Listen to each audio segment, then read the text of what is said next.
இன்றைய பஞ்சாங்கம் மே 22, 2025 வைகாசி 08 வியாழக்கிழமை தேய்பிறை திதி தசமி இரவு 08:58 வரை பிறகு ஏகாதசி நட்சத்திரம் மதியம் 1:49 வரை பூரட்டாதி பிறகு உத்திரட்டாதி யோகம் சித்த யோகம் லக்னம் ரிஷப லக்னம் நல்ல நேரம்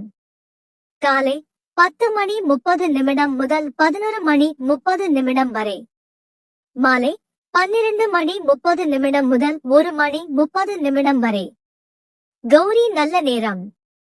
இரவு 6:30 7:30 இராகு காலம் மதியம் 1:30 முதல்